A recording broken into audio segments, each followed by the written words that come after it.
दुनिया का सबसे बड़ा धार्मिक सम्मेलन महाकुंभ 2025 में प्रयागराज की पावन भूमि पर आयोजित होने जा रहा है। इस बार का महाकुंभ भव्य, दिव्य और विशाल होने वाला है। विष्णु पुराण के मुताबिक जब बृहस्पति मेष राशि में और सूर्य मकर राशि में होता है, तब कुंभ मेला प्रयागराज में आयोजित होता है। कुंभ मेला हिंदू धर्म का एक प्रमुख धार्मिक पर्व है, जो हर 12 साल में आयोजित किया जाता है। महाकुंभ 13 जनवरी 2025 से 26 फरवरी 2025 तक प्रयागराज में होगा। इस भव्य और दिव्य महाकुंभ में लगभग 40 करोड़ से ज्यादा श्रद्धालुओं के आने की संभावना है। हिंदू मान्यताओं के अनुसार कुंभ में शाही स्नान करने से समस्त पापों का नाश होता है और व्यक्ति को मोक्ष की प्राप्ति होती है। कुंभ के दौरान विशेष रूप से पवित्र नदियों में स्नान करने से आत्मा शुद्ध होती है। शाही स्नान कुंभ मेले की मुख्य विशेषता है। यह स्नान साधु संत, महात्मा, अन्य तीर्थ यात्रियों के लिए एक विशेष अवसर होता है। कुंभ मेले के शाही स्नान को पुण्य स्नान भी माना जाता है, क्योंकि इसे करने से व्यक्ति को पुण्य की प्राप्ति होती है। यह एक प्रकार का भक्ति और समर्पण है, जहाँ व्यक्ति अपने जीवन के सभी दुख और कठिनाइयों को भगवान के चरणों में समर्पित करता है और आशीर्वाद प्राप्त करने का प्रयास करता है। कुंभ मेले का शाही स्नान न केवल एक धार्मिक अनुष्ठान है, बल्कि यह भारतीय संस्कृति, परंपरा और आस्था का एक सुंदर उदाहरण है। प्रयागराज में लगने वाले महाकुंभ का महत्व सबसे ज्यादा इसीलिए है क्योंकि प्रयागराज सबसे प्राचीन शहरों में से एक है और यहाँ विशेष रूप से 3 नदियों का त्रिवेणी संगम है। माँ गंगा, यमुना और अदृश्य माँ सरस्वती के संगम यानी मिलन बिंदु को त्रिवेणी संगम के नाम से जाना जाता है और इसी पवित्र त्रिवेणी संगम पर स्थित होने की वजह से इस स्थान को प्रयागराज कहा जाता है। पौराणिक ग्रंथों के अनुसार प्रयागराज तीर्थराज है, यानी सभी तीर्थों का राजा। प्रयागराज में प्रतिवर्ष माघ मेला, हर 6 वर्ष में अर्ध कुंभ मेला और हर 12 साल में महाकुंभ का आयोजन होता है। तो दोस्तों, अगर आप भी 2025 के महाकुंभ में आना चाहते हैं तो आपको इस वीडियो में महाकुंभ के बारे में संपूर्ण जानकारी मिलेगी, जैसे आप प्रयागराज महाकुंभ 2025 में कैसे आ सकते हैं, महाकुंभ में रहने की और खाने पीने की क्या क्या सुविधा उपलब्ध रहेगी, एकदम सस्ते में आप कहां पर रुक सकते हैं और टेंट बुकिंग कैसे कर सकते हैं। साथ ही महाकुंभ के अलावा प्रयागराज में आप एक दिन में कहां पर घूम सकते हैं, शाही स्नान की तिथियां कौन सी है और महाकुंभ में घूमने का कितना खर्चा आएगा, ऐसी कंप्लीट इन्फॉर्मेशन आपको इस वीडियो में मिलेगी।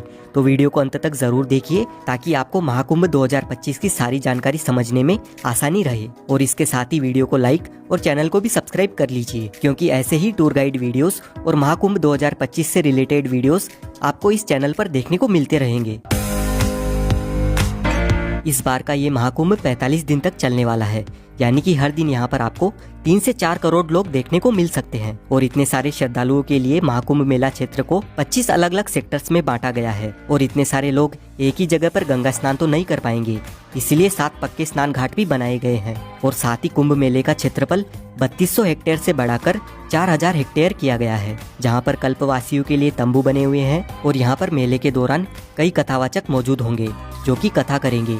उनके लिए पंडाल बने हुए रहेंगे, लोगों के खाने पीने, सोने और शौचालय की व्यवस्था भी रहेगी और बहुत सारी चीजों की फ्री सेवा रहेगी।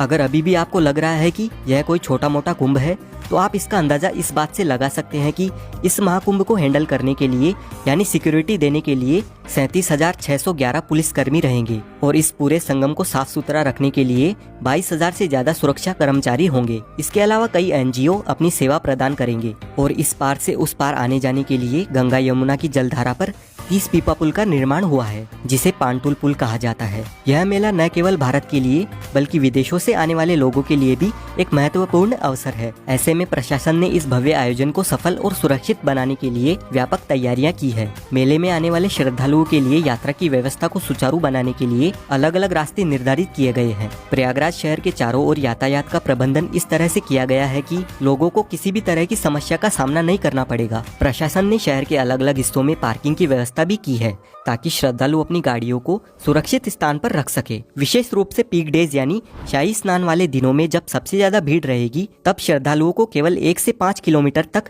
पैदल चलना होगा और बाकी अन्य दिनों में आपको सिर्फ 1 किलोमीटर से ज्यादा पैदल नहीं चलना पड़ेगा। और सिर्फ महाकुंभ में आने वाले लोगों के लिए पूरे देश भर से 3000 से स्पेशल ट्रेन सहित 13,000 से ज्यादा ट्रेन चलाई जाएगी और ट्रेन के साथ ही प्रयागराज में 7,000 बस भी महाकुंभ के लिए चलेगी। इससे कुंभ में आने जाने के लिए आपको कोई भी समस्या नहीं आएगी। अब बात कर लेते हैं प्रयागराज कैसे पहुंचा जाए। देखिए, प्रयागराज में काफी सारे रेलवे स्टेशंस बने हुए हैं, जैसे Prayagraj junction, Prayagraj Rambagh, Prayag Sangam, Naini junction, Prayag Chheoki junction, Daraganj, Subedarganj, Bamrauli, Phaphamau junction और झूसी। अगर आपके यहाँ से इन रेलवे स्टेशन तक ट्रेन आती है तो आप इनमें से कहीं पर भी आ सकते हैं, जो कि त्रिवेणी संगम से 7 से 8 किलोमीटर के डिस्टेंस पर ही है। वैसे सबसे नज़दीकी रेलवे स्टेशन की अगर हम बात करें तो प्रयागराज जंक्शन, प्रयागराज शिवकी, प्रयागराज रामबाग और प्रयागराज संगम ये नज़दीकी रेलवे स्टेशन है। प्रयागराज के लिए इंडिया के सभी मुख्य रेलवे स्टेशनों से रेल कनेक्टिविटी इजीली अवेलेबल है, तो आप बाय ट्रेन यहाँ तक आसानी से पहुँच सकते हैं। रेलवे स्टेशन तक आने के बाद संगम तक पहुँचने के लिए आपको रेलवे स्टेशन के बाहर से ही 20 रुपए के चार्ज पर शेयरिंग ई रिक्शा मिल जाएगा। प्रयागराज पहुँचने के बाद सबसे ज़रूरी बात रहती है यहाँ पर रहने की क्या सुविधा है और टेंट बुकिंग कैसे करें। तो अगर आप टेंट बुकिंग करना चाहते हैं तो आप ऑनलाइन इन 6 में से किसी भी एक वेबसाइट पर जाकर बुकिंग कर सकते हैं। सिर्फ इन 6 कंपनियों को ही यूपी सरकार की ओर से महाकुंभ में टेंट लगाने का टेंडर मिला है, तो आप गूगल पर किसी भी अन्य वेबसाइट से टेंट बुक ना करें। इसके अलावा आप अपनी सुविधा के अनुसार IRCTC के टेंट भी बुक कर सकते हैं। इन टेंट सिटी में टेंट बुकिंग के लिए आपको एक से बढ़कर एक पैकेज मिल जाएंगे। अगर आपका बजट अच्छा खासा है तो आप कोई भी पैकेज सिलेक्ट कर सकते हैं, जिसमें आपको रेलवे स्टेशन से या एयरपोर्ट से पिकअप और ड्रॉप की फैसिलिटीज के साथ ही लंच डिनर तक की फैसिलिटीज भी मिल जाती है। लेकिन इन टेंट के चार्जेस की शुरुआत एक दिन के लिए 10,000 रुपए से लेकर 80-90 हज़ार रुपए तक है, जिनमें सेमी डिलक्स, डिलक्स और लग्जरी डिलक्स कॉटेजेस शामिल है। और वहीं डॉर्मेट्री के लिए 1500 रुपए पर पर्सन के चार्जेस हैं, सिर्फ एक दिन के लिए। अधिक जानकारी के लिए आप कुंभ की इस ऑफिशियल वेबसाइट पर जाकर चेक कर लीजिए। वहीं अगर आप होटल में रुकने का प्लान बनाते हैं तो गूगल पर अलग अलग वेबसाइट है जहां से आप ऑनलाइन होटल बुकिंग भी कर सकते हैं। अगर आपका बजट टेंट या महंगी होटल बुक करने का नहीं है तो प्रयागराज में काफ़ी सारी सस्ती और अच्छी धर्मशालाएं भी बनी हुई है। इनमें भी आप अपने रहने की सुविधा का बंदोबस्त कर सकते हैं और ये धर्मशालाएं संगम के नज़दीक में ही स्थित है, तो आपको और भी सुविधा मिल जाएगी। और अगर आपका बजट बिल्कुल भी नहीं है या आपको रूम अवेलेबल नहीं मिलता है तो आप बिल्कुल भी निराश ना रहे। यहाँ पर प्रशासन की ओर से महाकुंभ में अलग अलग जगहों पर ट्रेन बसेरा शिविर की सुविधा भी उपलब्ध रहती है, जहाँ पर आप सिर्फ अपना आधार कार्ड दिखा करके बिल्कुल निशुल्क फ्री में आराम से रह सकते हैं। और अगर आप मेला परिसर में टेंट में रहना चाहते हैं और कल्पवास करना चाहते हैं तो आप यहाँ डायरेक्ट पहुंचकर किसी पंडित से जिन्होंने यहाँ पर टेंट लगाया है उनसे बात कर सकते हैं, और जो भी वह अमाउंट मांगेंगे अगर आपके बजट में हो तो आप उस हिसाब से अपना बंदोबस्त कर सकते हैं। बस आप कोशिश करें कि संगम के आसपास ही टेंट बुकिंग करें या होटल बुकिंग करें। और अगर त्रिवेणी संगम के पास आपकी टेंट बुकिंग नहीं हो पाती है तो आप होटल सिर्फ रामबाग या रेलवे स्टेशन रोड पर ही लेना, क्योंकि जितनी भी टूरिस्ट प्लेसेस है वो सभी रामबाग से 2 से 4 किलोमीटर के डिस्टेंस पर ही स्थित है। और यहाँ पर आपको सिर्फ 1000 से 2000 रुपए तक बढ़िया होटल मिल जाएगा। अब कुंभ मेले की महत्वपूर्ण तिथियों की बात करें तो 2025 में होने वाले महाकुंभ का आयोजन अत्यधिक भव्य और ऐतिहासिक होने वाला है। महाकुंभ जो भारत का सबसे बड़ा धार्मिक आयोजन माना जाता है, जिसमें करोड़ों श्रद्धालु देश विदेश से स्नान करने आते हैं और मोक्ष तथा पुण्य की डुबकी लगाते हैं। इस महापर्व में आस्था की डुबकी लगाने का हर एक स्नान विशेष महत्व रखता है, क्योंकि इन्हें धार्मिक दृष्टिकोण से बहुत ही पवित्र और लाभकारी माना गया है। जैसा कि हम सभी जानते हैं, महाकुंभ में स्नान की तिथियां ज्योतिष्य और धार्मिक मान्यताओं के आधार पर तय की जाती है और हर एक स्नान के पीछे एक धार्मिक मान्यता जुड़ी हुई है।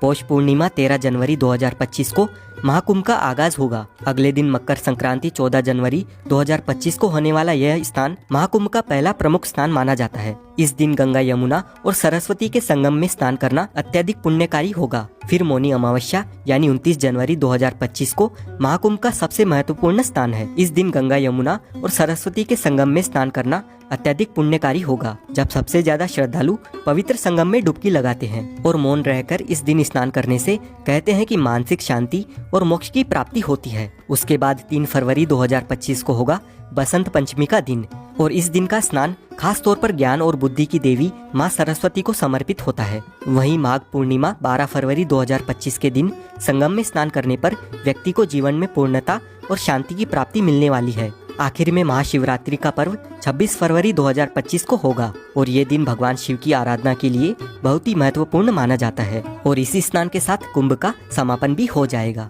एक बात का आप ध्यान रखें कि जब भी जिस दिन शाही स्नान होता है उससे एक दिन पहले सारे प्राइवेट और पब्लिक व्हीकल की एंट्री बंद हो जाती है। तो अगर आप शाही स्नान के पर्व पर कुंभ में आना चाहते हैं तो ध्यान रखिएगा कि आपको एटलीस्ट किसी भी एक शाही स्नान के दिन से 2 दिन पहले पहुंचना होगा। सपोज अगर आप 14 जनवरी को स्नान करना चाहते हैं तो आप एटलीस्ट 12 जनवरी को मॉर्निंग में या आफ्टरनून तक यहाँ पर पहुँच जाए, ताकि आप अपने व्हीकल से या पब्लिक व्हीकल से महाकुंभ मेला परिसर तक पहुँच सके। अब आपको कुंभ की विशेष तिथियों और स्नान पर्व के बारे में तो पता चल गया, लेकिन ये कुंभ लगाया क्यों जाता है, इसके पीछे की कहानी क्या है, आइए जानते हैं। हमारे देश की आबादी इस समय 140 करोड़ है, लेकिन जरा अंदाजा लगाइए कि आज से 200 साल पहले कितने लोग कुंभ में आते थे। साल 1796 के कुंभ मेले में 25 लाख लोगों ने संगम में डुबकी लगाई थी। उस समय इलाहाबाद पर अंग्रेजों का कब्जा था और इस मेले में आई भीड़ को देखने के बाद अंग्रेजों ने प्रयागराज में डुबकी लगाने पर टैक्स लगा दिया था। ईस्ट इंडिया कंपनी के रिकॉर्ड में हमें पता चलता है कि साल 1806 में कंपनी ने हर व्यक्ति पर 1 रुपए का टैक्स लगा दिया था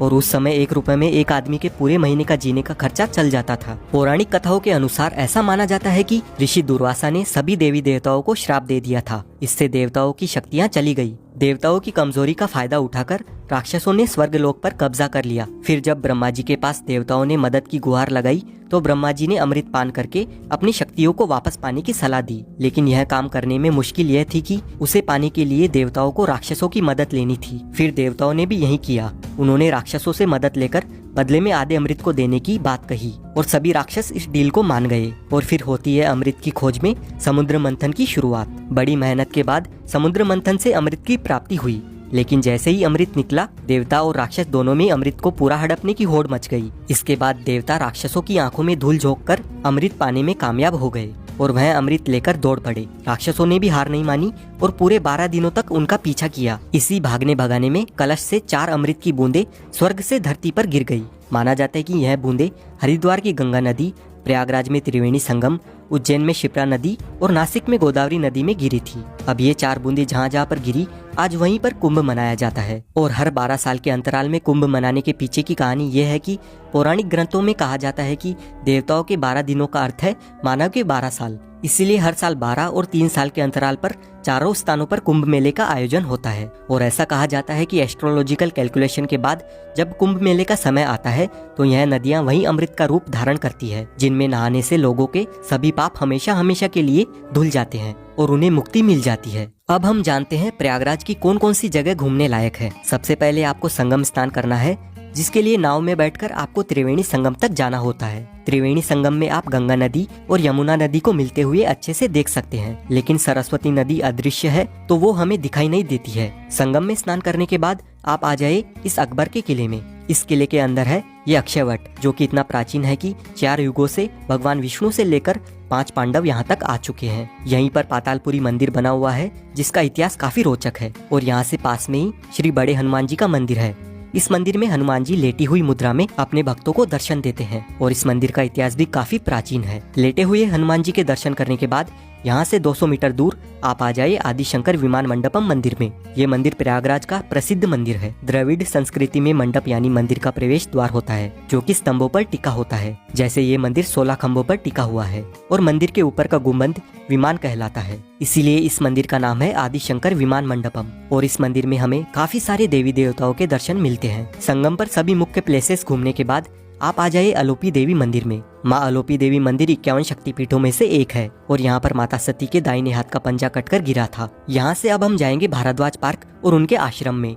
लेकिन वहाँ जाने से पहले दोस्तों, अगर आप लंच करना चाहेंगे तो प्रयागराज में काफी सारे रेस्टोरेंट्स मिल जाएंगे, तो आप यहाँ पर लंच, डिनर और ब्रेकफास्ट कर सकते हैं। अब दोस्तों, भारद्वाज आश्रम के आसपास ही बाकी की टूरिस्ट प्लेसेस मौजूद है और सबसे पहले हम जाएंगे भारद्वाज पार्क। यहाँ पर आपको भारद्वाज मुनि की बड़ी सी मूर्ति देखने को मिलती है और साथ ही इस पार्क में हमें भारद्वाज आश्रम की छोटी सी झलक भी दिखाई देती है। और यहीं से 250 मीटर दूर भारद्वाज आश्रम स्थित है। अपने वनवास के दौरान श्री राम जी सबसे पहले यहाँ पर आए थे। भारद्वाज मुनि का ये आश्रम त्रेता युग का है और कहा जाता है कि कुंभ मेले के प्रवर्तक भी भारद्वाज मुनि ही थे। भारद्वाज आश्रम के पास में ही आनंद भवन बना हुआ है। यहाँ की एंट्री टिकट 30 रुपए और 100 रुपए की है। इस भवन में आपको पुराने जमाने की काफी सारी एंटिक चीजें देखने को मिलती है। इस भवन में जवाहरलाल नेहरू, इंदिरा गांधी, महात्मा गांधी जी रहा करते थे, तो उनकी काफी सारी यादें यहाँ पर संजोकर रखी हुई है। आनंद भवन घूमने के बाद आप आ जाए चंद्रशेखर आजाद पार्क में। 17 फरवरी 1931 को अंग्रेजों ने चंद्रशेखर आजाद को इसी जगह पर चारों ओर से घेर लिया था।